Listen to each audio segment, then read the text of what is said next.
আসসালামু আলাইকুম ওয়া রাহমাতুল্লাহি ওয়া বারাকাতুহু। কোনো ব্যক্তি যদি ভুল ব্যক্তির সাথে বন্ধুত্ব করে ফেলে, বন্ধুত্ব হয়ে যায়, খারাপ নেশাখোর বা চোর, বাটপার, ডাকাত ইত্যাদি বিপদগামী বন্ধুর সাথে সম্পর্ক ছিন্ন করার আমল। বিপদগামী, পথভ্রষ্ট এরকম বন্ধুর সাথে সম্পর্ক ছিন্ন করার আমল।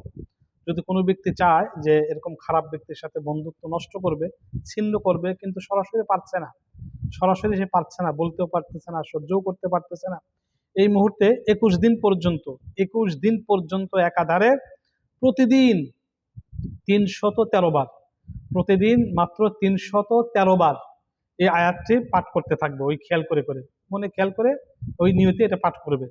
ইন্না নাহনু নাযালনা আলাইকাল কুরআনা তানজিলা ফাসবির লিহুকমি রাব্বিকা ওয়ালা তুতি' মিনহুম আথিমান আও কাফুরা।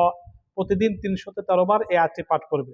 আবারও পাঠ করছি, ইন্না নাহনু নাযালনা আলাইকাল কুরআনা তানজিলা ফাসবির লিহুকমি রাব্বিকা ওয়ালা তুতি' মিনহুম আথিমান আও কাফুরা। মানে বিপদগামী বন্ধুত্ব নষ্ট করার জন্য, সম্পর্ক ছিন্ন করার জন্য 21 দিন পর্যন্ত এই আয়াতটা প্রতিদিন 313 বার করে পাঠ করবে এবং সম্পর্ক ছিন্ন করার খেয়ালে পাঠ করবে। ইনশাল্লাহ সে খারাপ বিপদগামী বন্ধুর সাথে অটোমেটিক তার সম্পর্ক নষ্ট হয়ে যাবে। ওই বন্ধুই তার থেকে আস্তে আস্তে দূরে সরে যাবে বা চলে যাবে, সে এমনিতেই বেঁচে যাবে। খুব সহজ আমল, যাদের এরকম খুব প্রয়োজন, নেহায়াত প্রয়োজন, আমরা এই আমলটি করে আমরা মানে খারাপ সম্পর্ক, খারাপ বন্ধুত্ব নষ্ট করে আল্লাহর দিকে রুজু হতে পারি। আমিন।